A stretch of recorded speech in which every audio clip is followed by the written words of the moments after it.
Hi, everybody. It's Paul. You know, a lot of people ask me, after a long day of voiceover or writing or doing all those creative things that I do, how do I relax? Well, like many other Americans, I come home and I pet my dog.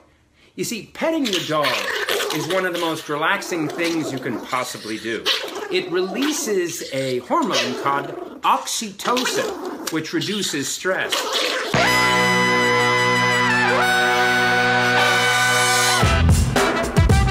Good morning, sweet world, and welcome to the No Dunks podcast on the Athletic Network. Thursday, March 5th. I'm J.E. Skeets, and alongside me, as always, Tass Mellis. Good morning. Hello, Tass. We got the bearded one, Trey Kirby. Hey-yo. Hey-yo. The international man of mystery, taking it to the max, Lee Ellis. Friend. And last but not least, making the magic happen, it's JD. Hello. There he is, and here we are. Guys, follow us on Twitter and Instagram at No Dunks Inc. We're going to be opening up an old pack of basketball cards a little later on Instagram, so make sure you follow us on those accounts. You know we're on Facebook at facebook.com/NoDunksInc. Well, I guess it's official. We're now on Facebook. Email us your NBA questions and comments to nodunks@theathletic.com. Keep them coming. We dropped a new Say What podcast yesterday afternoon.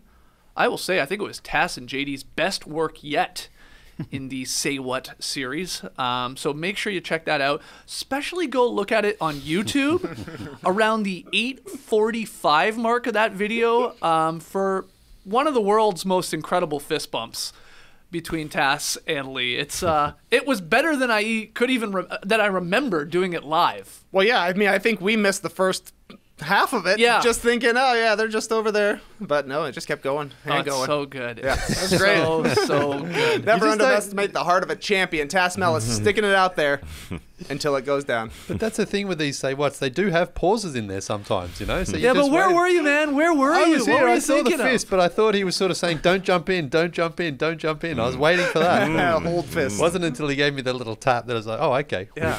We're pounding it here. It's so funny.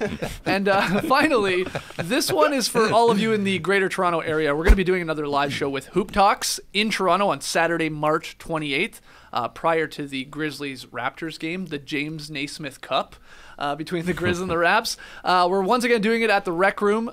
Tickets, we've been told, are going very, very fast. There's not many left. There's something like 20 or 30 left. So easiest way to grab a ticket in Toronto for that show, go to homestandsports.com or hit up at Hoop Talks Live on Twitter. We also have the link in our bio on Instagram and Twitter account, so you can just click on that. You can find those tickets and come on out. See your boys in Toronto. Always a blast. Okay, I have good news and I have bad news here today. The good news, today's podcast, it's a drop podcast. Oh yeah. Nice. We got Worst of the Week nominees. We've got the Pun Gun, Rapid Fire Fun. The bad news is no show on Friday. Worst of the week to us? Yeah, maybe. So I'm just letting you know right now, the drop is today. There will be no podcast on Friday. We've decided we're going to go to the roller rink. We're taking a me day. Got a big day on the rink. I'm sort of half kidding, but make sure you follow us on Instagram and Twitter. You never know what you're going to see there on a Friday. But yeah, no show on Friday. Today's the drop. We're going to start though with a little What You Got. What you got? What you got there? What you got?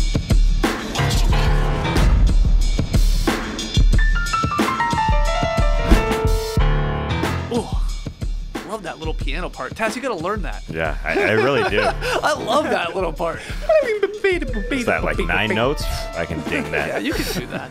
Okay, we start with a fun one here with you guys. Last night, Luka Doncic, he broke Jason Kidd's franchise record for career triple-doubles with his 22nd. He helped the Mavs hold off the Pelicans 127-123 in overtime. Great game. This nationally televised matchup between the Wonder Boy and Zion Williamson, I think it lived up to the hype. Luka, the 30 points, 17 boards, 10 assists, took over late. Zion scored 21 points, got over that 20-point threshold again in 35 minutes, playing in his first back-to-back game in his career. This question, we can get into the game itself if you want to, but I love this cue. I saw it from Bleacher Report. Which player would you most want to build around? Luka or Zion? What you got? Who you got? What a juicy start to today's show this is. Right? You know, driving in, I was thinking about this a lot because they're players who dominate from entirely different positions. And I was thinking back to the old Basketball Digest. They used to have every month like a who's better comparison. Okay. Although those were usually guys who played similar positions. And that's kind of the way we need to break this down, because you've got one guy in Zion who's already bodying dudes underneath, showing that he is a powerful force, almost a Shaq-like force underneath. Yep. Whereas Luka, better shooter, got better handles, but again, plays in an entirely different position. Luka's in his second season, and he's an MVP candidate already. Zion, of course, has had a much smaller sample size, being this his first season, and he missed a significant chunk of that. But since he's come out, he's been incredible. Yeah. And he might be an MVP candidate next season. In fact, Possible. he probably will be, given what we've seen so far. Both of them super hyped up, too, again, for different reasons. Zion coming through college. Luka, we heard about him a few years ago as a bit of a wonder boy when he was only, 17 years old, playing for Real Madrid. And he's lived up to that. A lot of Europeans struggle to live up to that hype. So they've both got such incredible stories and living up to it already. I'm choosing Luka simply because we've seen more of him so far in the NBA. That's the only real reason. Smaller sample size for Zion. I think the ceiling I think the career trajectory for Zion could be a Charles Barkley, which is incredible. But so far, we just need to see more of Zion. So I'm taking Luka. He's incredible. He's got his team into the playoffs in his second season. As I said, MVP candidate.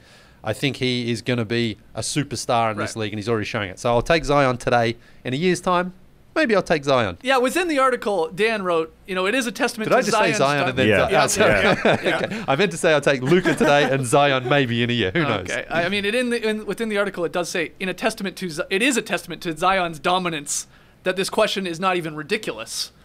20 games into his NBA career. I think that's fair. Okay, but you're ultimately going Luka.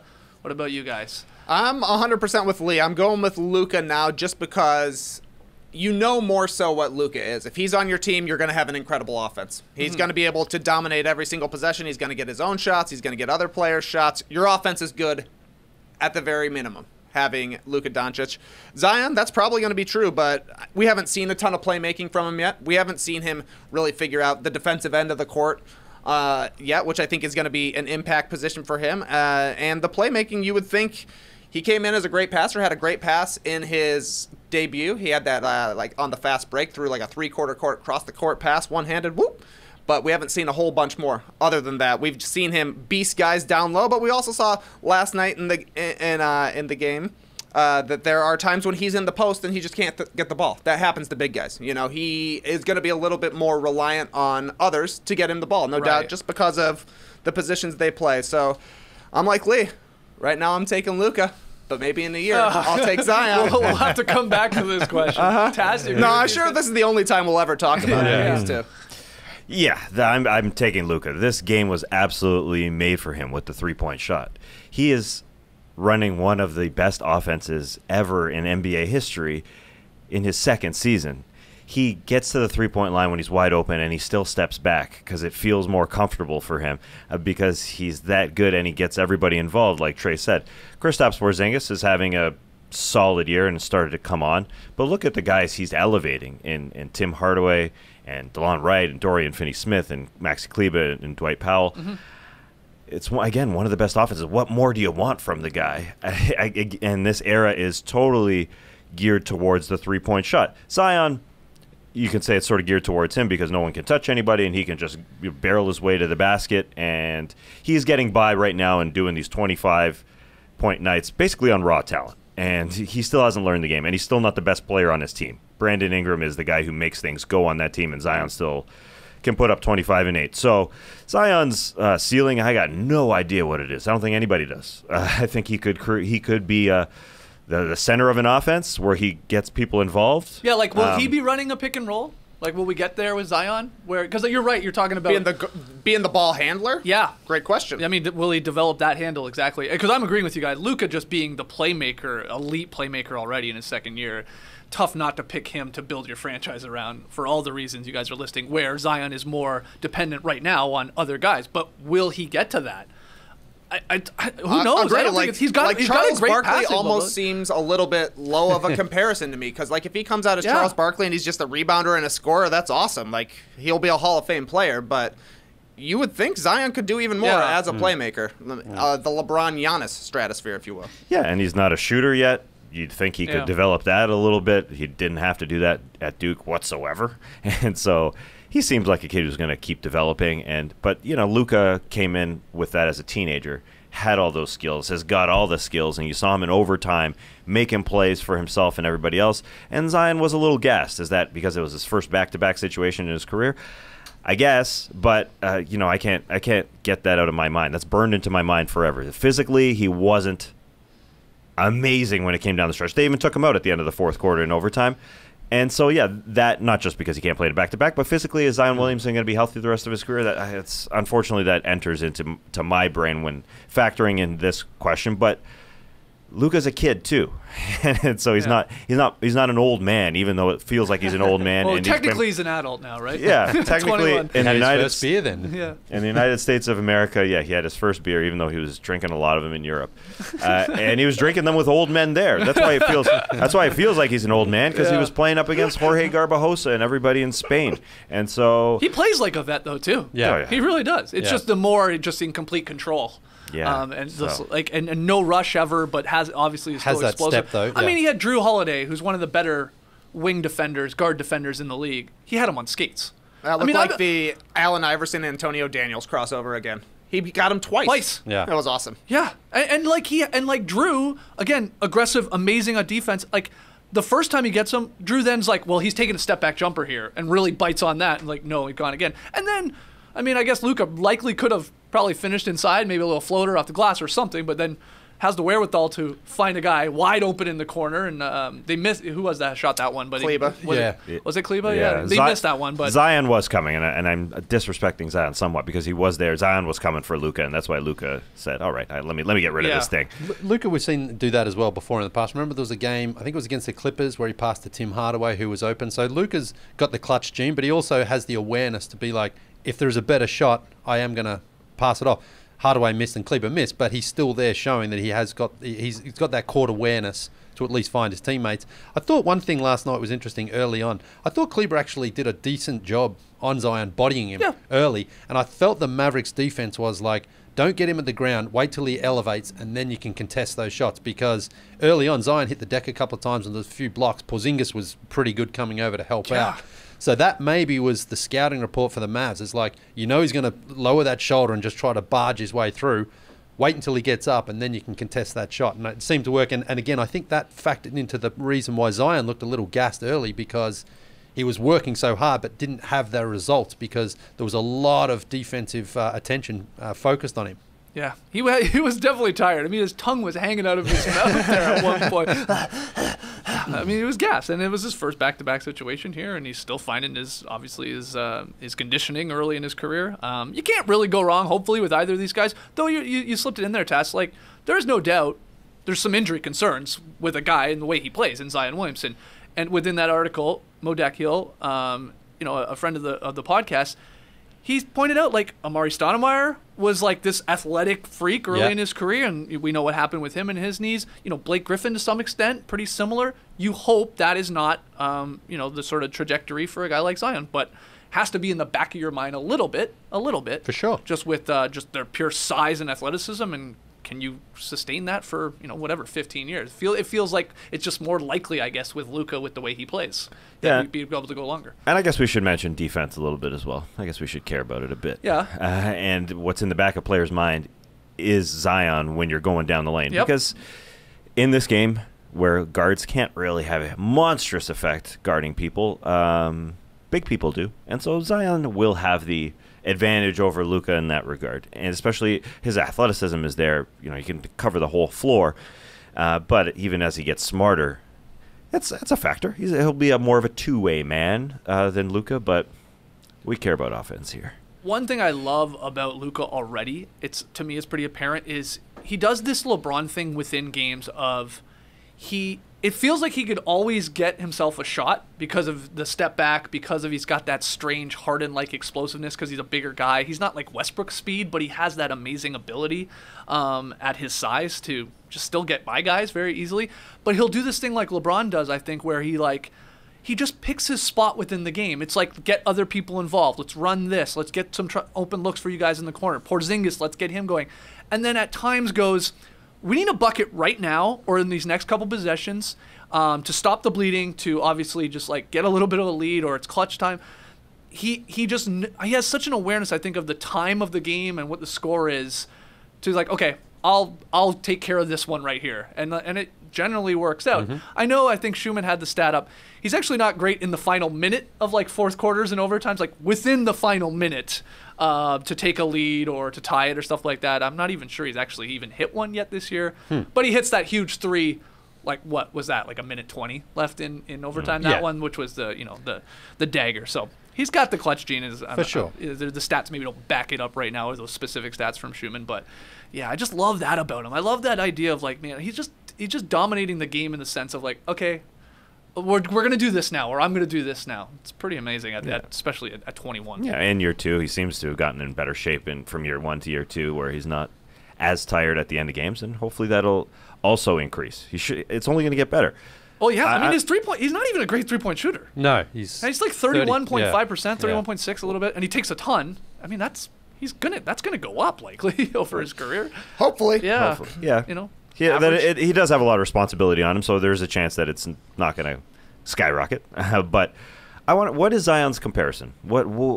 Is he just too uniquely physically unique that it's hard to compare him to anybody, and especially in this era? Is there anything? Barkley's... Well, it's like the most you hear are Shaq, Barkley, and then LeBron. I mean, those are the three you're hearing, I would say, the most. Yeah. And then if you go down a level, it's like young Larry Johnson, or maybe even Amari or something like that. But those three elite ones, wow. I mean, to have a bit of each of their games, or just in terms of your pure dominance because you're too big, like Shaq, or you're a smaller guy but can dominate rebounds, and still you have the speed of a young Barkley, because he was a beast in transition. Oh, yeah. Then there's the LeBron factor of like, wow, yeah, Zion has a little bit of playmaking in him, and given the possibility that he can run and dictate the offense a little more, could he be a little bit more like LeBron? But I don't know the answer to that question, Tass. There's a lot of guys in the bowl. He can probably take a little bit from each of them. But Shaq in this era, he's not like Shaq where he's got better handles. But Shaq in this era, I guess, is comparable, with the fact that he can just overpower guys. Yeah, and there's just not too many big dudes anymore. Not too many of them. Well, then who's Luka's comparisons? Yeah, Harden. Harden gets it a lot. Yeah. Yeah, I think that's a pretty accurate one. He said he tries to play like James Harden, and he's got the step back three. He's got Luka could easily lead the league in assists like James Harden has in the past. I don't know if he's got necessarily a 40-point season in him. Luka Doncic, perhaps he does. I just don't think he's quite wired the same way as Harden of I'm going to try and score every single time down. It seems a little bit more of a LeBron in that factor where I want to make the other guys better. Yeah. There's more, I agree, like a LeBron Magic sort of Bird type of vibe to him. But his game is Harden's. His game, the way he gets to the rim, the way he gets his shots is eerily similar.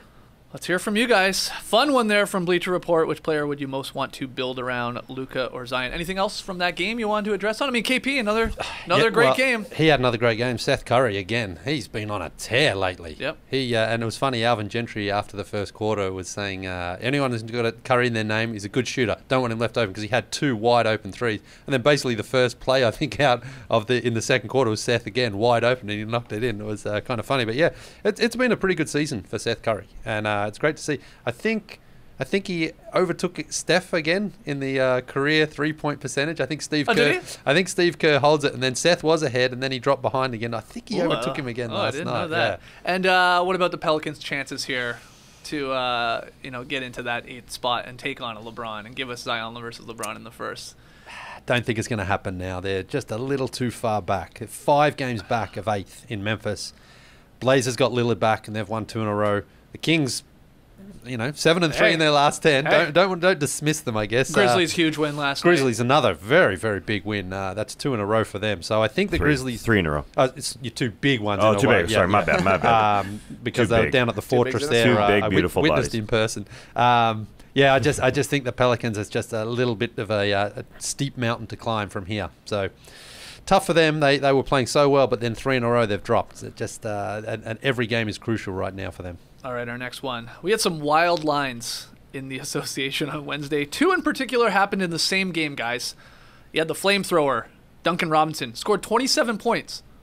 All of them coming from behind the arc. all of his shot attempts from behind the arc as the Heat hit a franchise record 22 three-pointers in their 116-113 win over the Magic. Meanwhile, in that same game, Terrence Ross on the other side, he had season highs of 35 points and 8 three-pointers for the Magic, and that was it.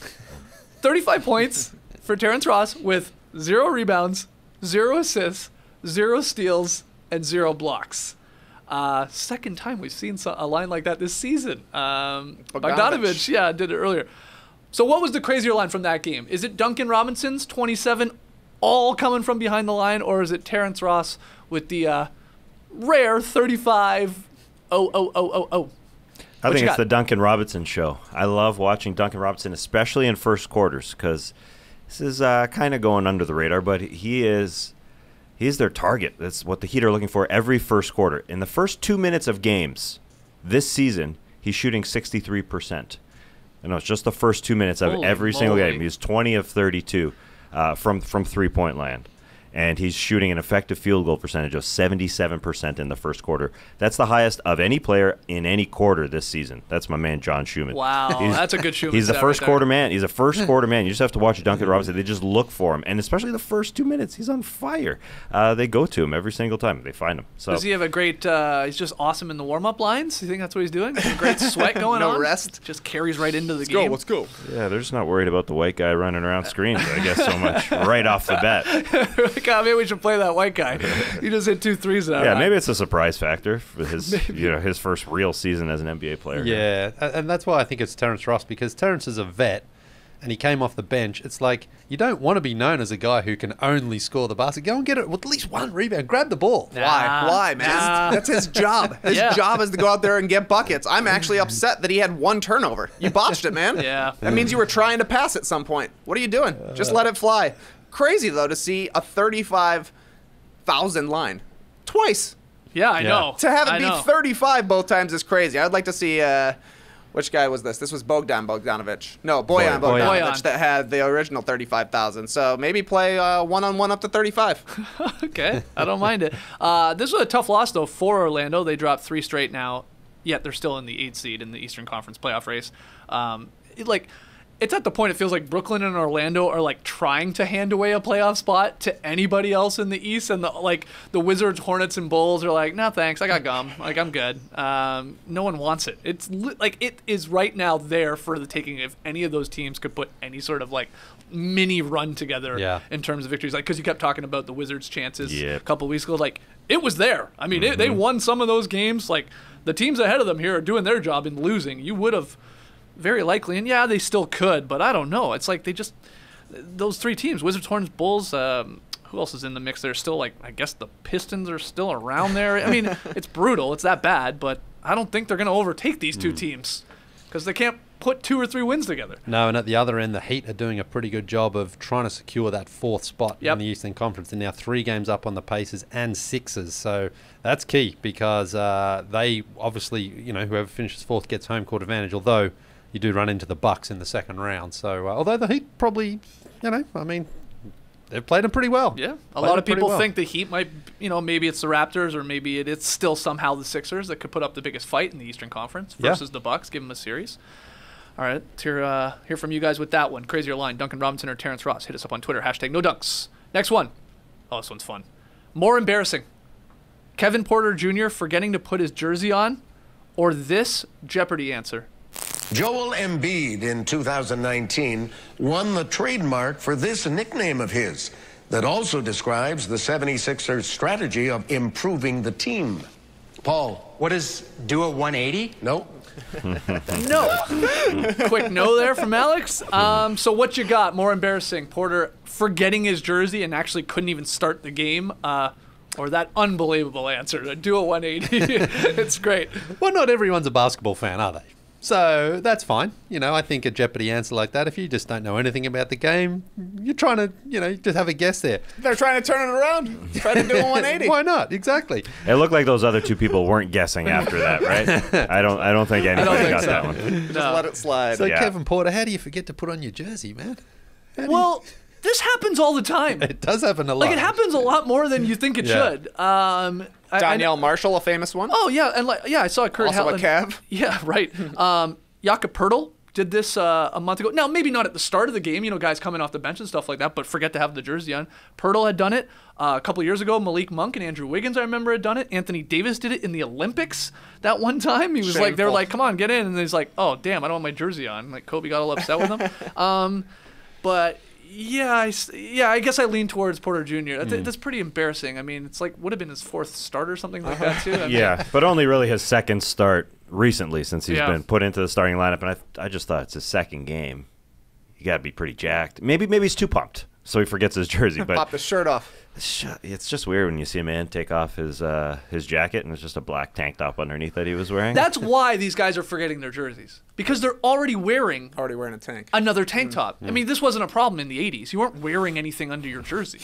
Like you were naked, so you're like, oh damn, I better put something on. I gotta put my jersey on. But they have now totally nude underneath your uniforms. Am I wrong? Like they've got basically a whole. You got a other base jersey. layer, yeah. So you can see why you'd forget. Exactly.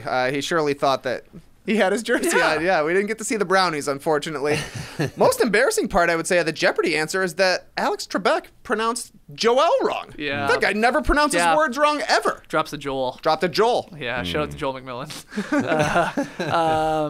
No, you're not wrong. I also, is there any possibility that Matthew Dellavedova hid Porter Jr.'s jersey before the game to get the start? This is his first start since 2017. Delhi's champion. I don't think he needs to stoop to those levels. No. Is it a contract year for him? Is he going to be a free agent? I think that is right. Yeah. Yes. Oh, he wants those starter splits, does he? I'm on you. I was a little surprised watching Matthew Dellavedova that maybe he didn't get bought out to join the Lakers and be that guy, but apparently he's too old to be the Lakers' backup point guard. I have a question, okay? Because this happens, as I said, or pointed out, actually somewhat frequently, which is weird. Could the Cavs or any other team, could you just have a blank jersey on the bench, right? Okay? Porter takes off his warm-up. Oh, damn, forgot my jersey. It's like, okay, we're starting. Could he just throw on either a 00 or just with no name or anything and play right away? Would that be legal? Or does it is it I don't know. Some sort of baseball thing where it's got to match the lineup card or something? I don't know. I remember Jordan when he had his jersey stolen and they just gave him the number 12. Yeah. So did you hear the other part of that story that was going around not too long ago? That he really wanted 23. Yeah. And they're like, well, we don't have a 23, man. I don't know what you want us to do. It was in Orlando that game. They looked around the crowd to find somebody just wearing a Jordan Bulls jersey, found one, but it was a kid size. Right. And I guess he tried it, and they're like, you can't, it's way too tight. That would have been way When better. Dwight Howard wore that really tight jersey in the All-Star game. But think of that. You could just put on a replica jersey, Yeah. which I guess why not? Yeah. Okay, that's fair. Yeah. If you forget your jersey, you can get one out of the crowd. That should be allowed. But I don't know. Maybe you could wear a blank. I think you could. And then you just got to stay with that number for the whole game. Maybe. You can't change. Kevin Porter can't put on his regular jersey at halftime. He's got to wear 69 the whole game. Had a friend in high school who wore the wrong shorts to a game once.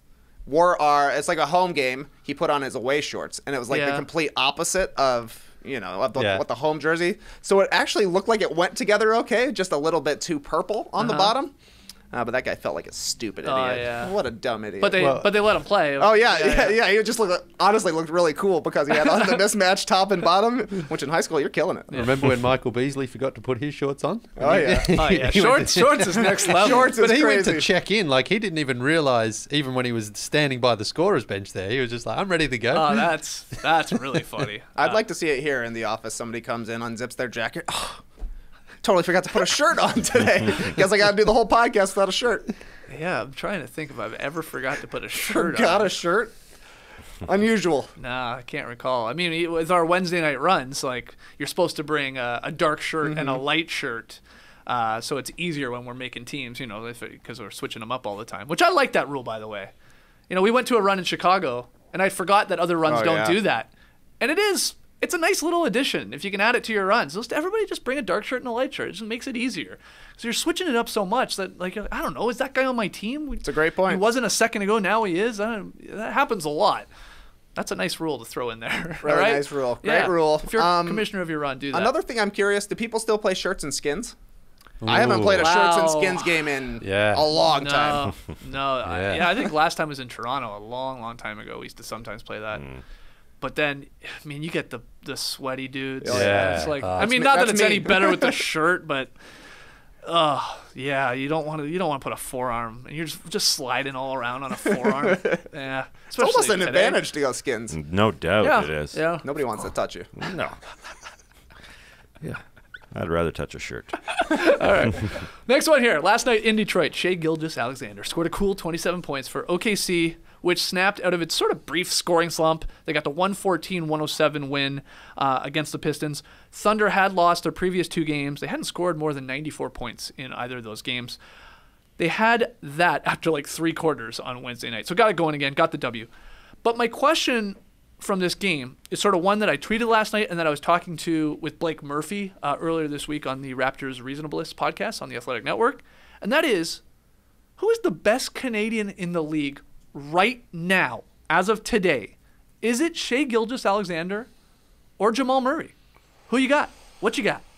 Why you got? I think we need a Basketball Digest breakdown of these two, man. Oh, been thinking about it a lot, have you? This is a very tough one. Very tough. I think Shai Gilgeous-Alexander might be a more consistent player over his career. Yeah. But I think Jamal might have a little bit more of that ability to go for like the 60-point game. And like, remember last year in the playoffs, he had an awful game against the Spurs.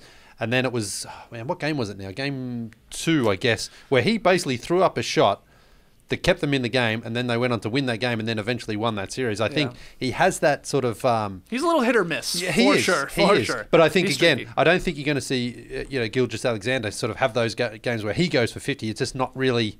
He's wired a little bit differently, I feel. But nothing wrong with a guy always giving you 25 and 10s and hitting clutch shots and playing under control. He already looks like a vet of like 10 years, the way that he plays. Yeah. And, he's got that little floater in the paint as well. He can hit the 3. He's not super athletic, I wouldn't say, Gilgeous-Alexander. Like, he doesn't get up. I don't really remember. I mean, he's not throwing down dunks on guys' heads, but I would plays still say he's control. pretty damn athletic. Yeah, but I just mean, like, Murray feels more, athletic to me. But this is a great one. So where are you going? You're going... I think Murray makes an all-star game before Gilgeous-Alexander. Does that count for anything? Yeah, I mean, I'm looking right now as we head into the playoffs. Both these teams are going to be in a playoff series, and maybe they even play each other. And it's like, who do you have to pick one Canadian? Who are you going with? Gilgeous is a better not defender. Not future, but now. Gilgeous-Alexander's a better defender than Murray. I'll take Shai. It's year 2 for Shai versus year 4 for Jamal, so that gives me a little bit of a boost in my mind that Shai's getting his first real chance to handle the ball a lot, and his numbers are a little better than Jamal's, and they are. He's a little more trustworthy. Yeah, Lee's right in that sometimes he can be streaky. Jamal can be very, very streaky and give you 30, 35, 40. Even if he had a bad game, he'll still give you 40. Shai's a steady Freddy. Maybe the highs aren't as high as Jamal Murray, but the lows are definitely not as low, and the defense is better. He should win Most Improved. I just remembered that I picked him for Most Improved, so I'm really happy with myself now. Second-year player. Year My 2, oh, goodness. Get outta dirty. here. How dirty is Good that? Most Improved Canadian for sure. Jamal Murray goes against the number 1 perimeter defender when the Nuggets are playing, and Shai Gilgeous, he's getting at best the number 2 guy. So I would say that's a point in Jamal Murray's favor, but we also said Jamal Murray was the coolest Canadian in the league. He's not anymore. He's probably Guaranteed not. Shai, you're taking Shai as the cooler guy. I don't know. I don't know that either of them will make all-star teams. Ooh. I think In their career? Really? I think Shai. I mean, if they both get traded to the Eastern Conference, they got a chance. Yeah, that'll help you. That would definitely help. But Murray's done some stuff in the playoffs, and Shai will be in the playoffs this year. I mean, I tend to lean towards Murray. I know, it's but tough. It's a toughie. It's a toughie for sure. Yeah, I mean, Shai Gilgeous-Alexander, better percentage from the floor, better percentage from 3, which is maybe shocking to some. He doesn't shoot as much, obviously, as Murray does from distance, but 35% for SGA and 34% for Murray, so a tick better. And then scoring. Again, I've said this a couple times now. I'm always shocked that Shai Gilgeous-Alexander is like nearly a 20-point-per-game scorer. It's a quiet sort of, in a weird way, a little sneaky 20-point-per-game scorer in the league to me. But he's right there at 19.3, and he's got 6 boards and roughly 3.5 assists, and he's definitely a better defender. All that said, when I was debating this a little bit with Blake Murphy, I sort of surprised myself. I did say Murray right now. I still think this playoffs run, and you guys have touched on a lot of it, I'm going to go with Jamal as of now, but it ain't going to be long where I think SGA does overtake him as the best Canadian in the league. Murray, coming into this season, I thought should have made the All-Star game. Like, this was a season for him to really cement himself, and he started off slowly, but he has turned it around with the calendar year turning over. He came back from the ankle injury and had a really good run. So he did have a bit of a slow start, but I just feel when he's on his game, the Nuggets are a lot better than when he's off his game. I agree with Trey that it is a factor that Jamal Murray gets shut down a little bit because he does face the other team's best defender. He's the scouting report, basically, for the perimeter guys for the Denver Nuggets that can score. But we expected him to just to be a star. And Shai Gilgeous-Alexander has taken that, and maybe it's because he's not really on the scouting report. Like, Chris Paul is the guy you have to guard on that team. But I'm not worried about Shai Gilgeous-Alexander in the playoffs because he's just a cool customer. And he hit a few big shots for the Clippers in that short playoff run that they had last year. Again, being like the third option or fourth option even. But he's a cool customer, and he hit some big shots. And so, yeah, I don't know if will he ever have a 40-point game? Okay, that's a stupid thing to say. But he will. But, yeah, Jamal's highs are higher. But I don't know. He's a rock. Shai's a rock. I just want both of them playing this summer for Team Canada and trying to get them to the Olympics. Put your Canadian powers together, boys, and go get it. Final one here. This is good news. It's finally happening. Warriors superstar Steph Curry will return tonight against the Raptors after missing more than 4 months while recovering from a broken left hand. The two-time MVP tweeted his excitement in what was sort of a weird video. Was that a clip from Independence Day? What was that? Oh, was it? What was that movie clip? I couldn't really tell, but he's pumped. He's excited to be coming back. So I have the strange Whatchu Got is, what's more likely tonight in Curry's return? A classic Curry performance, which you could look at as like a 30-point game, a 7-8 threes, something like that, or an anticlimactic first game back. What's more likely, in your opinion, against the Raps tonight on TNT in the second game of the doubleheader? What you got? It's time to win for the Raptors. I think Nick Nurse is going to double Steph Curry. I don't think there's a chance he has a monster game. They got to take him out. Why wouldn't they double him? Because Marquise Chris is going to go off? Or maybe Andrew Wiggins is going to go off? Andrew Wiggins actually is going to have a good game. He plays well against teams that he's got a vendetta against, his old teams. Or his old home in Toronto. He'll have a good game. Yeah, and then he especially just heard that poll we did where we didn't even include him as best Canadian. Ooh, yeah. And SGA and Murray. Yeah, you're right. He's going to go for 50. I think Nick Nurse is going to pull out the tricks. Okay. So box and one, some doubles. Yeah. So you think maybe an anticlimactic game is more likely just because of the defense they're going to play on him. Okay. Yeah, I'm also feeling anticlimactic because the last time I was hyped for a return, it was Zion, and it was awesome. But not for the reason anybody was expecting. The man made 4 threes in a row. It was crazy. So I'm not expecting Steph Curry to go out there and have 4 dunks on guys' heads. Maybe it'll happen, but I'm setting my expectations low. But I don't know. It's not his right hand that he broke. No, and I actually do think it's more likely that we get a classic Curry performance, the Curry flurry, for a couple of reasons. One, he's got a little Raptors revenge in him. Yeah. I mean, after what happened in the finals, he maybe used that as some motivation. And more importantly, I said it off the top, we're not going to have a podcast tomorrow, right? We will be doing no show on Friday. So Murphy's Law means that Curry will do something insane tonight, and that we'll be like, damn, like, we're going to be, roller skating. We're like, God, why we shouldn't be doing a podcast right now, because it's something like that's going to happen. It just always does when we, for whatever weird reason. So he'll go for He'll go for 40 or 50 or something. Hit a game winner. Well, for his career, he averages the most against the Raptors at 28.6. So, he likes to turn on a bit of a performance there. And it's also the first game back. It's maybe the second game is where he has that bit of a hiccup because, the first game you're so hyped. Pure adrenaline. Yeah, you're out there running around. But I'm looking at that clip on Twitter too. It looks like Independence Day, but it's somehow in reverse almost. Yeah. Okay. I think it's when Randy Quaid is the one, and he's like, I'm gonna drive my crop duster into this thing. Yeah, exactly. That's what I thought it was. That's too. a good movie. So this is good for even the casual basketball fan, I guess, that Curry is back here for the last month and change with the Warriors. Anthony Slater, I saw, pointed out 6 of the Warriors' next 7 games, 13 of their final 20 games are on national TV, including 5 more on TNT and 3 ABC Saturday nights. And it's not like the Warriors are probably still going to be favored in a lot of those games, even with Curry, but a lot more enjoyable watch with Steph out there. So good timing. That they took their sweet time with the injury. Like I think it was Ziller pointing out that generally was an injury. And who knows? They're always different from player to player and hand to hand and all that. But it's like a month and a half sometimes for a hand injury on your non-shooting hand. He was out 4 months. Yeah. I mean, they didn't rush him by any means.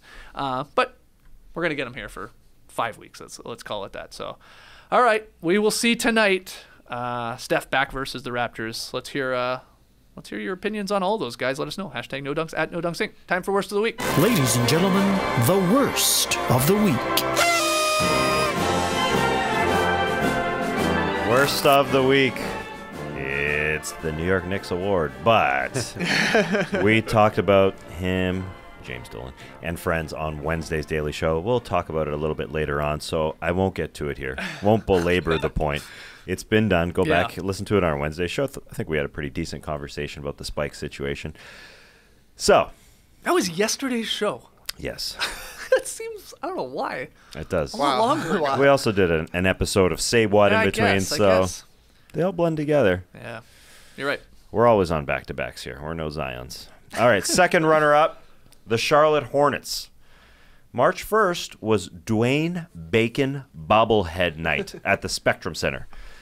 Problem was, Dwayne Bacon was in the G League at the time, so he played in the G League. He didn't play with the big club. They handed out a bobblehead for a guy who wasn't on the team. Call him up. Yeah. Unless you're in the camp that thinks, hey, there's a reason he's in the G League. He's working on his game. We're not going to bring him up to be a prop to play out here. This is a professional organization. Which side do you guys fall on? Just call him up for a game? It's his bobblehead night, or delay the bobblehead night, or you just don't care because it's a player who's in the sort of the G League.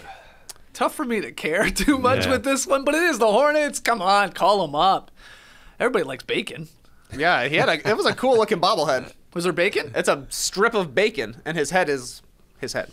And bobbling around. Wait. I can't tell if you're kidding. No, I'm not. Yeah. Oh, call him up for sure. Serious. Yeah. Yeah, it's serious. Yeah, it was sizzling hot. Oh. Maybe the fad in the NBA is to go vegan. Maybe. They weren't very happy with themselves. The call came down from Silver, eh? Leave him in the G League.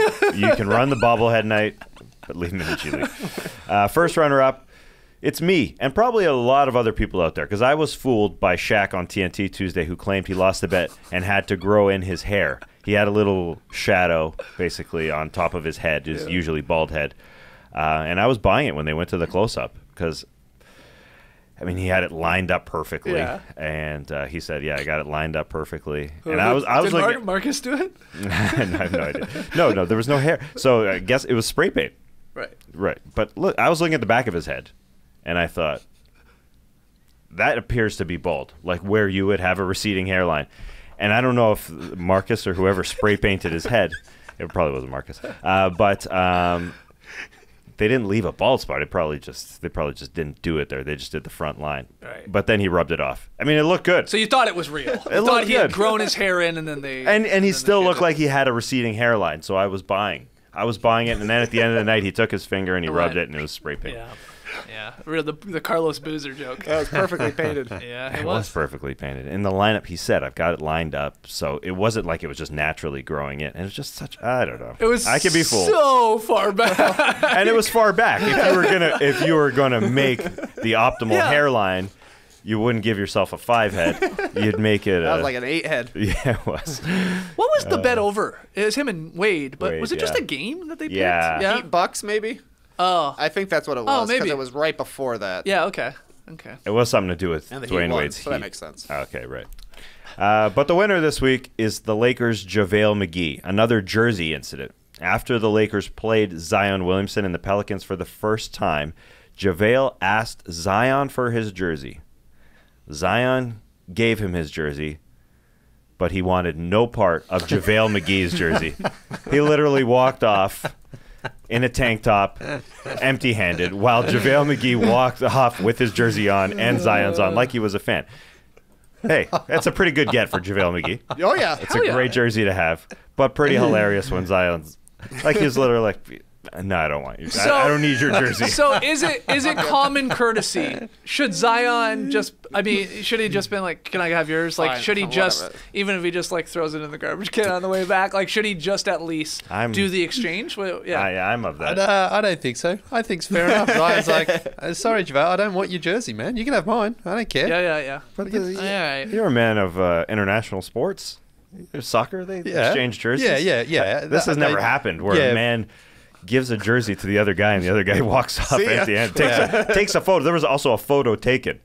Oh, really? Yeah, I'm pretty sure. Wow. Pretty sure. Yeah, it gets out of hand, though, in soccer. I remember once Chelsea played Barcelona in a Champions League game, and a guy for Chelsea, I can't remember who it was getting subbed out.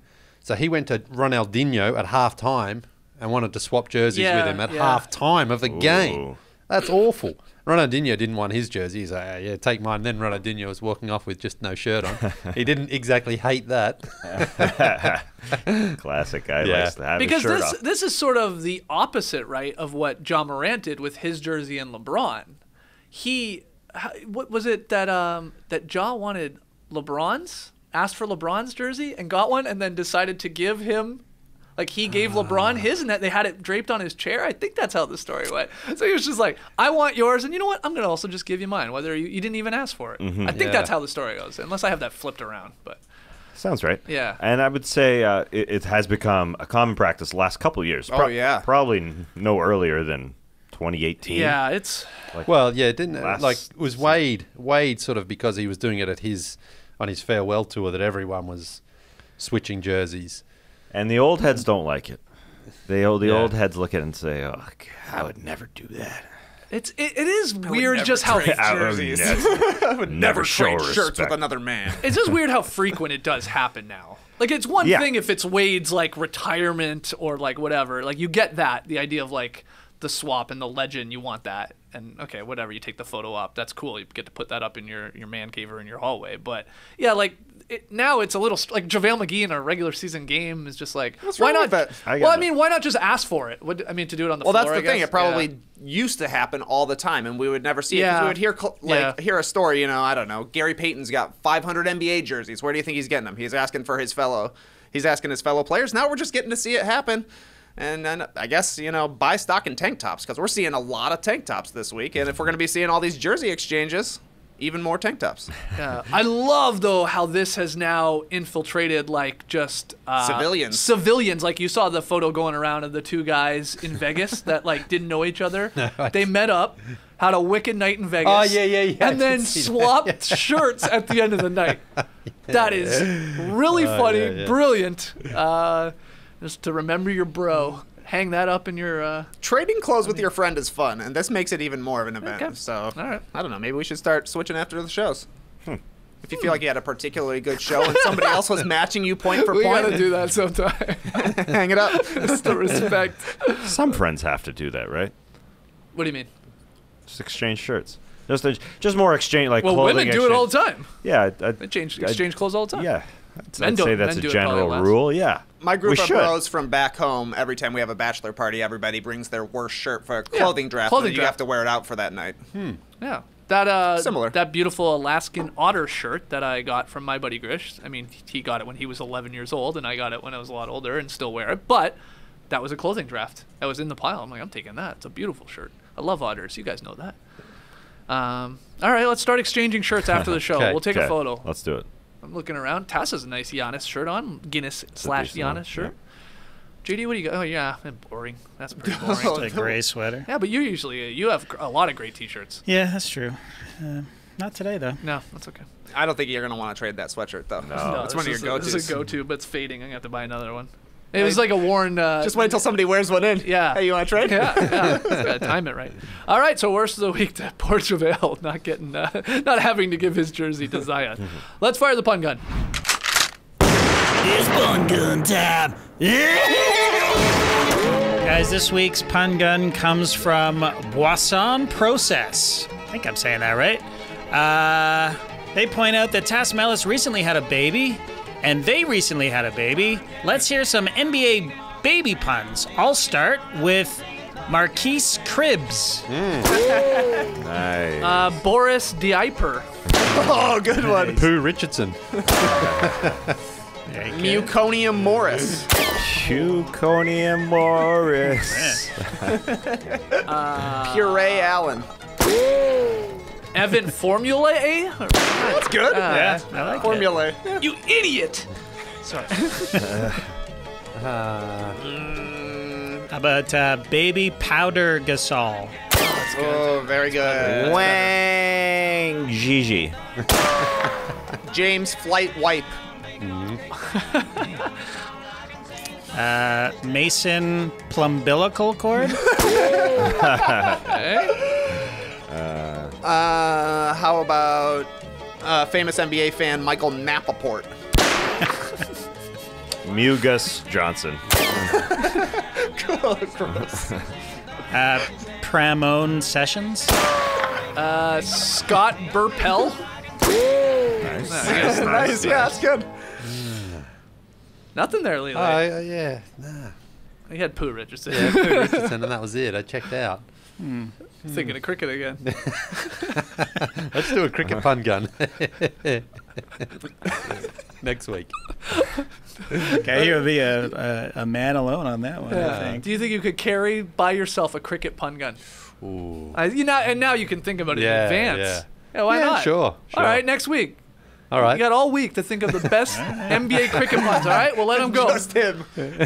I usually come up with like 10 myself. I'm not getting any. I'm not doing any. No, it's bet all you- you. So yeah, you got to carry this. You got to put some work in Someone here. else will tweet in something to All get right. the ball rolling, Oh, just to get it rolling. Yeah. Heaven forbid you have to do Yeah. it. Already giving away some of the responsibilities. Yeah. Well done. Smart delegation.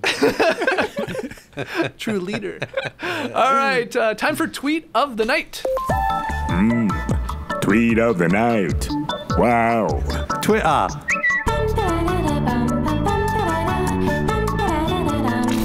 Today's tweet of the night comes from @LA Times Food. What? That's right, LA Times Food. They tweeted, since Costco began selling hot dogs in 1984, anyone could partake in the store's fast food deals with or without an annual membership. That's about to change. Dun, dun, dun. Bad news, guys. Starting March 16th, you have to have an active membership, currently $60 a year, to order at a Costco food court. That's bullshit. That is some serious bullshit. Because as we know, the pizzas are apparently delicious. I mean, we don't actually know, but we've heard the pizzas are delicious. They're also cheap. And I found out from this article that their hot dog and soda combo, they debuted it 35 years ago, never changed the price. $1.49? That's exactly right, my man. Yep. You also got a $1 churro. So we've got what? We got 11 days to go to a Costco food court and go crazy. Can someone that is a Costco member, can they bring a friend? Yeah. Yeah? Absolutely. Yeah. All right. Absolutely. All right. All right. Yeah, there's no limit. Okay. Who has Wow. a membership here? No. I thought Taz did. I do, yeah. Yeah. Yeah, so do I. Oh, you do too. There you go. Of course. Can you bring 4 friends? How many friends are I alive? think I can. I'm winking at you right now. Order 2 pizzas and we can split them, so we can get around it. Oh, like a pizza. Nice. This is crazy. Why would you do this? They must have been listening to the podcast. I They're know. thinking Everything we say. They 8 either or 10 make it or they million close people it. are going to be coming here and trying to buy up all of our hot dogs. No, thank you. So they're shutting it down. Huh. Tragic. Yeah, I guess it's just people loitering and then trying to go buying toothpaste in bulk, like trying to take away my deals that I pay for every year. I guess That's is the right, situation. Tess.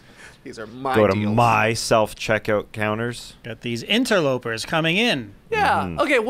So what happens up until this March 16th, where I can't even enter the building? I guess are they IDing you before you enter the building? It's a great question because No. you are still apparently allowed to buy alcohol because it's a rule that everybody that has to be available to everybody. Huh.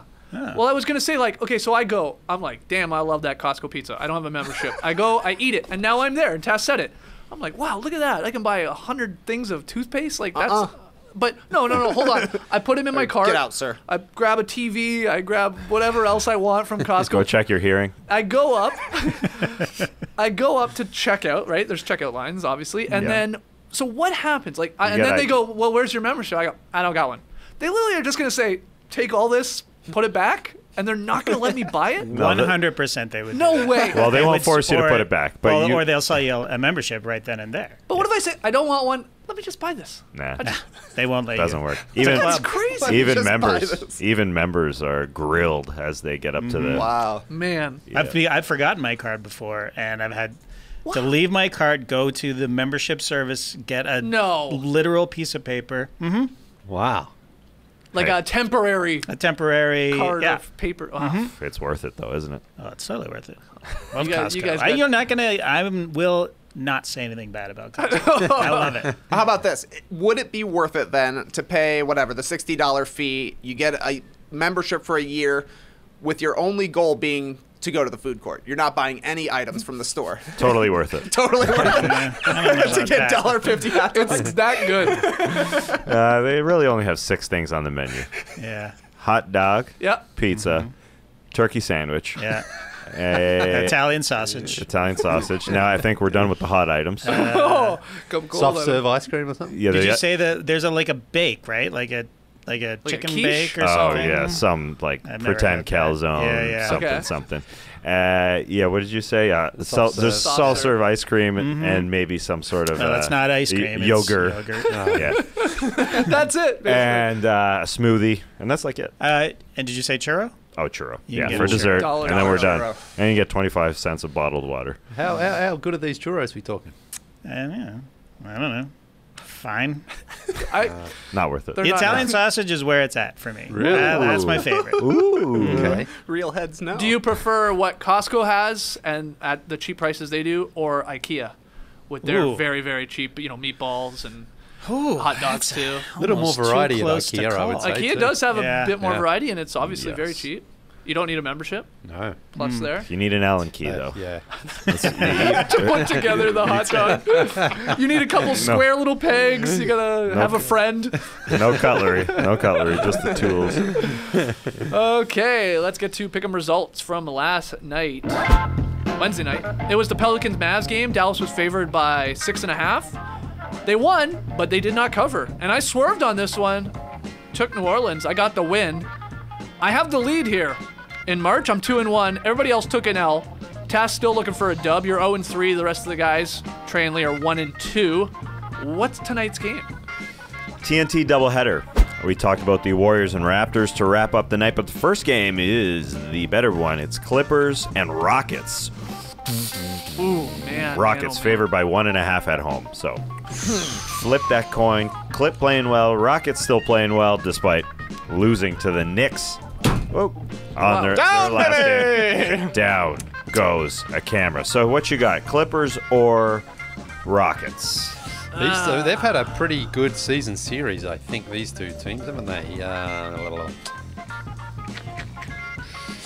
I'm taking the Clippers. Yeah, okay, I found it. Yeah, Rockets 2-1 leading the series. I'll take the Clippers too. I think they impressed me the other night. Who did they beat? Someone. That was impressive. Oh, man. That was impressive. Oh, man, how many games do we watch? Sixers? Thunder, that's who it was. That was impressive. Yeah. So you guys are going Clips. Yep. Yeah. I will also be a Clipper man tonight. All right, I'll swerve. I'll take the Rockets. 1.5. They're the favorites. Yeah, it's a little surprising. Should be a good one. Yeah, a little bit. With the way LAC's been playing and being healthy, 100%. Yeah, I'll take Houston, though. All right. We're almost done here with the Drop Podcast on a Thursday. But before we go, why not a little rapid fire round? Yeah. Okay. We got an all Spike Lee edition of Rapid Fire because on Monday, the Knicks kicked off the Leon Rose era in ideal fashion, beating the Rockets in the Garden thanks to a late bucket from also not mentioned Canadian player RJ Barrett. All of that has been overshadowed, however, by Spike's problems getting into the game. So guys, tell me, when have you been someplace you weren't supposed to be? Skeets.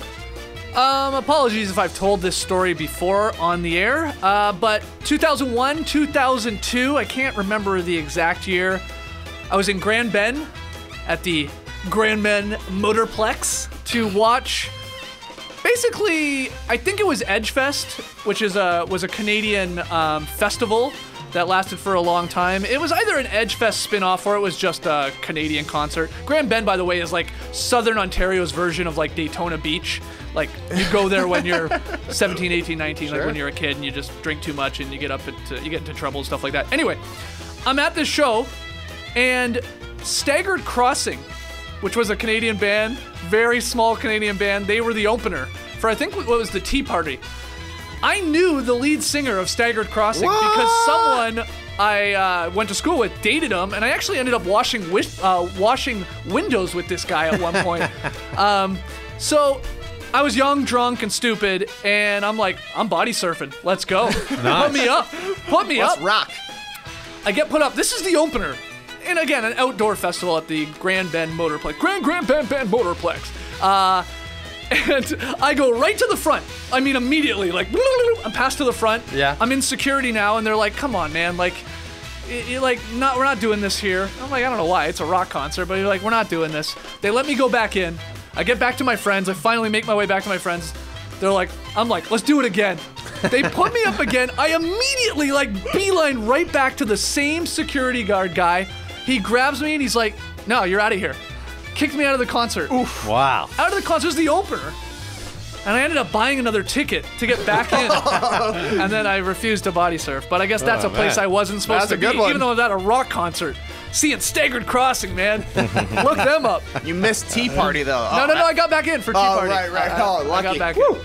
Good thing they didn't sell out Lee. I think I told the story of the Athens Olympics when I was out drinking with one of my friends. We walked along the beach and we went into this restaurant where it was all people dressed in fancy clothes and we were just in shorts and a shirt. I think I told that story. All right, so I've got another story. Nice. The first Saturday of every month, Home Depot have a workshop for kids. So they do. Yeah, so last Saturday I woke up, I said to the boys, hey boys, it's the first Saturday of the month. You want to go to Home Depot? They said, yeah. I said, grab your aprons, let's go. I didn't even check online. I thought, let's just go. It's always fun. Turns out, it's a leap year. The first Saturday isn't until this coming Saturday because last Saturday was the 29th of February. So I turned up, the boys had their aprons on, they're all excited. I'm walking to the normal spot in Home Depot where they have the workshops.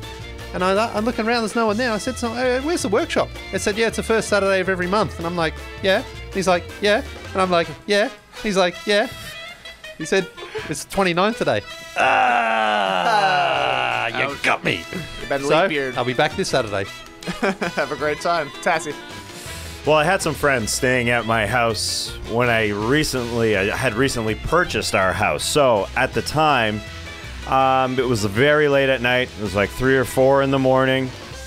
I was making sure everything was secure in our home.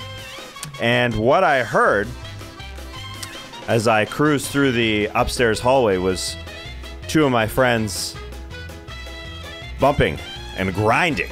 And they had recently gotten together. They recently became a couple. And I didn't want to be hearing their bumping and grinding, but it was a pleasant surprise. And and I was actually thrilled. I was euphoric for my friends because they had found each other. And I told I had another friend who was staying in the house. I think it was a Thanksgiving. Wow. And so I opened the door to another bedroom and I told my other friend, this is what's going on over here. Kenny and Margie. They're making it happen over here. And so I went back to bed. But I was very, very happy for them. And the house was secure. And I believe they had a good night. Is that when they got the nickname bestowed upon them? Oh, yeah. The Plows. Yeah. Enough said. I can't believe you opened the door and told somebody else. Yeah. Wake up. I had to share the news. After the Spike Lee situation blew up, the director went on ESPN to tell his side of the story, and that's when the Knicks got busy with the press release, calling Spike's take laughable and providing a sneaky picture of Spike and Jim shaking hands. Guys, what's a controversy you would like to clear up for everyone? Skeets. Yesterday, Facebook reminded me that it had been 10 years since I destroyed my ankle playing basketball. And my ankle and my foot, my left foot, it just blew up. And I had taken a photo of it. I mean, it looks insane. It swelled up like a bullfrog in heat. I don't know if that's a saying or not. So I tweeted out this pic yesterday, 10-year anniversary. Facebook reminded me of this very bruised, very swollen foot. And I got a lot of comments along the lines of, I thought that was a baby's foot. Is that a baby's foot? Good old baby toes. You can talk about Trey all you want, but that's a very legit baby foot, my man. My favorite, widow baby feetsies.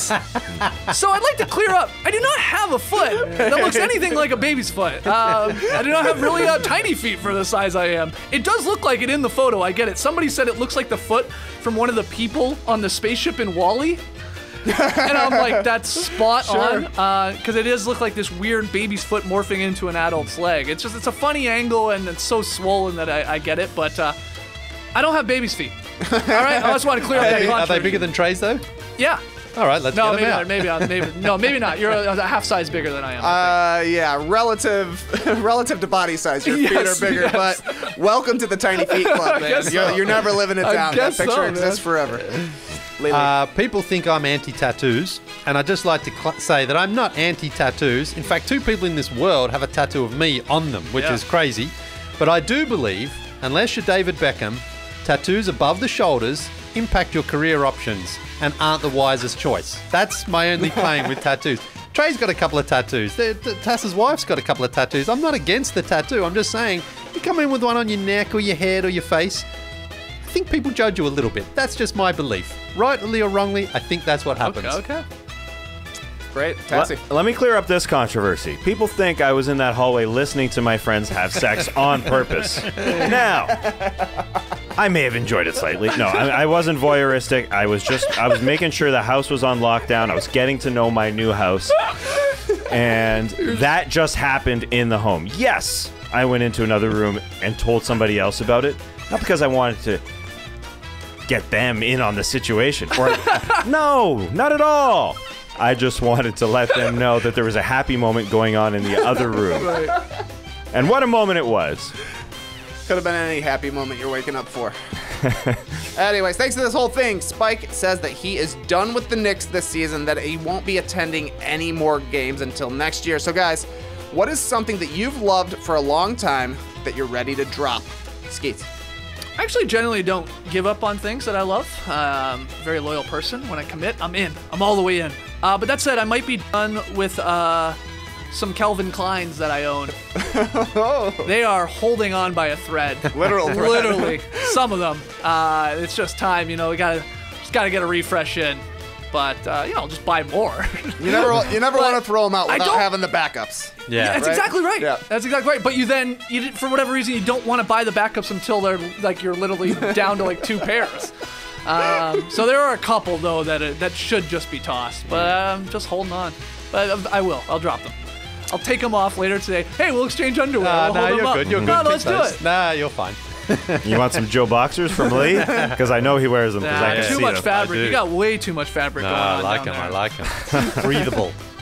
I like to breathe south of the border. Yeah, it's just it's like you got a duvet in your pants. It's just too much. Yeah, but it's not one of those ones that makes you all sweaty and too hot. It allows you to be comfortable. You should try it. No, I love my boxer briefs from Calvin Klein. I wore a pair of boxers 2 weeks ago. It was weird, but it was good for a day. It takes a little adjustment. Yeah, Once you're in, it's hard to go back. All right. So a few months ago, I guess it was 6 months ago, I bought a new car, an electric car, and it came with a 3-month subscription to Sirius. And so I started listening, and then when the 3 months was up, I was enjoying it, so I subscribed. But now I'm in the problem where I've got a subscription to Spotify and to Sirius. One of them has to go. You don't need both. Yeah, one of them has to go, and it's probably going to be Sirius, I think, because Spotify has just got my playlist locked in there. It can connect with the car. You're not in your car that much. Yeah, that's either, the right? problem. That's the problem. The car, I'm only in there for probably 30 minutes at a time, so it's just not enough. So it's one of those. I think it's going to be Sirius. It gets canned, unfortunately. It's been okay, but I've got 2 subscriptions. What's your favorite Sirius channel? It is Hair Nation, probably. Yeah. Get a bit of Bon Jovi in there. Yeah. Get a bit of Poison. Yeah, it's great. Nice. Bon and the boys. Tassie. I too have a real first world problem over here. I subscribe to a service that delivers a bag of coffee every couple weeks, fresh from the roaster. Love some fresh beans. But recently, just not really enjoying my cup of brew that's happening from my beans. I don't know what's going on. It's just a little murky. There's just the water temp might not be right. You weigh your beans? I don't. I eyeball it. I have at times, but I'm too lazy to get out the scale. I just something's going on. Maybe I'm keeping it in too long. Maybe my French press isn't pressing enough. I just don't know, so maybe I'm just going to go get some other beans. But I'll be back. I think I'll be back. You can snooze on this service, I like that. Which is really cool. You can do that with Wink, too, that wine service that I use. It's a nice little addition to those services. I assume it's not cheap either, right? Your beans. It's actually pretty good. It's comparable to going and buying a bag of beans at any roaster. Wow, delivered right to Any your door. roaster. And shipping is free. There you go. From all around the country. Trade Coffee is the name. It's great. That's Rapid Fire. Not all that rapid, but that's Rapid Fire, and that is hopefully another classic edition of the Drop Podcast here on a Thursday. Just a reminder, no podcast on Friday, no podcast tomorrow. We really got to go roller skating. Just like keep It saying definitely that. sounds like a joke. Yeah, no, we're going to be roller skating, all right? Trust me. So make sure you check out the other great podcasts on the Athletic Network. Count the Dings. They'll keep you up to speed tomorrow morning on a Friday. You got back-to-back Hoops Adjacent. Over a dozen really, really good team-specific shows featuring a number of your favorite athletic reporters. And if you're not a member of The Athletic, get in the game. Get 40% off your subscription today. Go to theathletic.com/no-dunks. Clipper Bros. You heard it here first. Have a great time. Turn up. Love you guys. Awesome. Thanks for joining us. And remember, on Friday, ding, ding, dong, ring-a-ding, ding, ding, dong. Keep your hands ringing. Take a listen to the Daily Ding. Embrace the weekend, people.